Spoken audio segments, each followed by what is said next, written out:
Hey everyone! Today's story.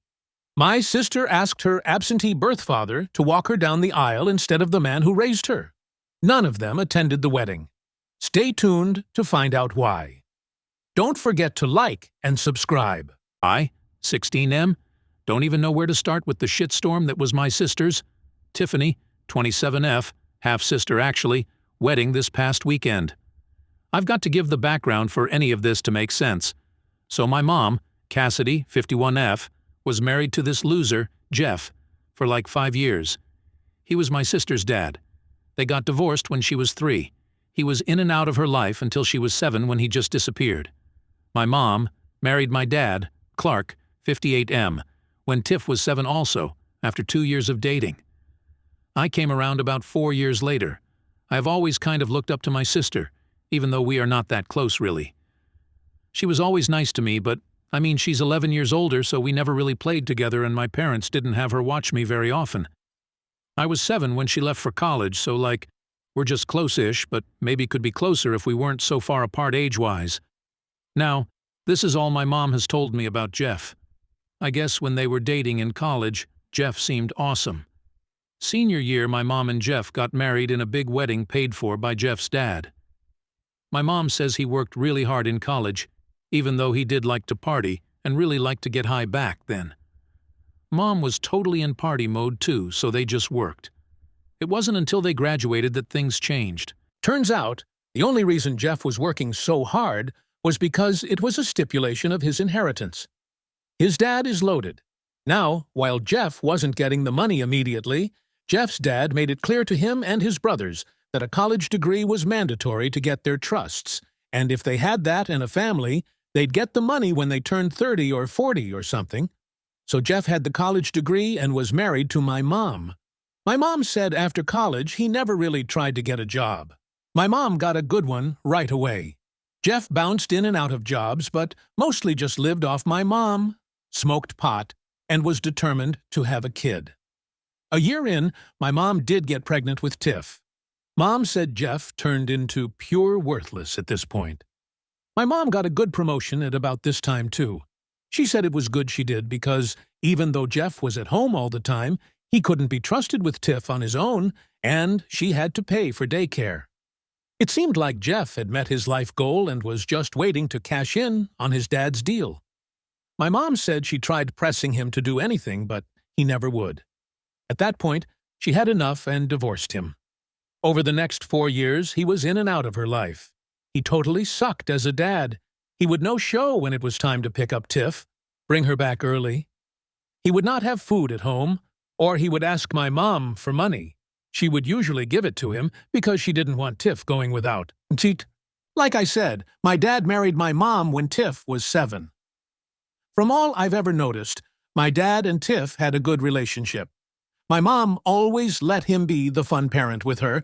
Neither is the fun parent with me. Just kidding, sort of. But there were a few times in there when he had to be the bad guy. But I know he coached her youth teams. He always took her dress shopping and let her get whatever she wanted. I guess they're expensive? Anyway, by time I could remember anything, Tiff always called my dad, Dad. My mom said in the 18 years Jeff was missing, he sent her 2 birthday cards. One when she was 8, so probably the first one after he left, and then again when she was 14, and that one was 9 weeks late. So for much of her life, my dad was just as much her only dad. Then 2 years ago, Jeff showed up again. For 6 months, he was around and trying to get to know Tiff. For whatever reason, she let him right into her life. Then he just disappeared again for another 6 months. A year ago, Jeff showed up again, and this time stayed. He appears to be clean and sober. Anyway, Tiff has been including him in all the wedding planning, which has had my parents annoyed they have to be around Jeff this much, especially since he only bring his opinion to the table and nothing else. My parents have paid for everything. On top of this, Tiff has started calling Dad stepdad when we are around others. She still just calls him Dad if it's just us, but stepdad everywhere else. This came to a head as the wedding approached. The biggest issue has been that Tiff would not state who she wants to do things like walk her down aisle, father-daughter dance, give the speech, etc. She kept saying she will go over all that at the rehearsal dinner. My mom has been reminding her all about Jeff's role in her life and my dad's role in her life. She didn't get the hint. I knew going into the wedding my parents were going to be pissed because it really seemed like she was going to split these up and have Jeff do some of them. We got to the rehearsal dinner on Thursday. Everyone was assembled, and Tiff started going over the roles for the wedding. That's when she said that she wanted Jeff to do all the traditional father things at the wedding. I could see the hurt on my dad's face and the anger on my mom's, but I was not prepared for what happened next. My mom stood up and said, "Why would you pick him for any of that? He's barely been in your life." Everyone got quiet. Tiff, after a moment, said, "We've missed out on a lot of time. I want to start building memories. I don't know why you have to do this now. It's important to me to have these traditions with my real father."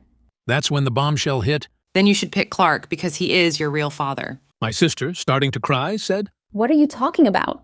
At this point, my dad pulled a few folded sheets of paper out. It was results of a paternity test from when my sister was 3 years old. It clearly showed that my dad was actually Tiffany's biological father. Jeff got his hands on a copy and screamed, "What the frick is this? You cheap whore!" My mom fired back, "Oh, please, the second we graduated, I figured out you were a worthless loser, and you've proven that over and over again throughout the years. You faked who you were and wasted years of my life. I have my reasons for everything that's happened and don't have to explain myself to you, Jeff, and it's not like you ever figured out or noticed anything anyway. God, I hate you. If you had just stayed away, everything would have been fine. Well, hopefully now you'll go away and stay gone. Have no reason to stay now, and you can just go back and drink and smoke yourself to death in whatever gutter you choose." At this point, Tiffany and her fiancé left, with her in tears. Other guests were in total shock, and Jeff was seething. He charged at my mom and dad, which was a terrible decision. Jeff is maybe 5'10" and has the body of a guy who has been drinking and smoking for the last 30 years. My dad is like 6'3" and has the body of a guy who has been working out for the last 30 years.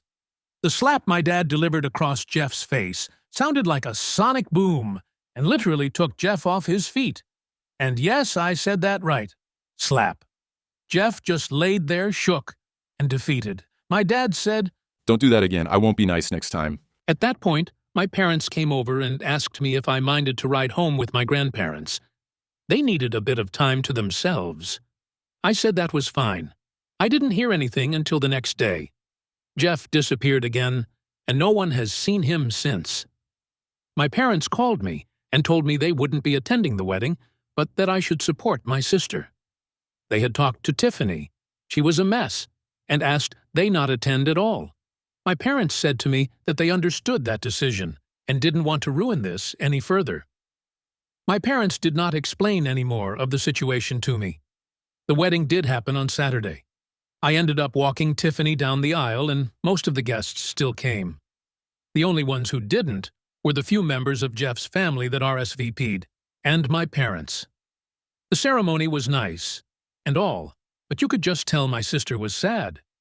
She did her best to enjoy the day, but it was noticeably difficult for her. They left for their honeymoon the day after.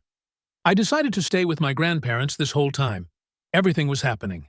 I'm back home today, and my parents told me they'll tell me everything I want to know. I'm not even sure what I want to know.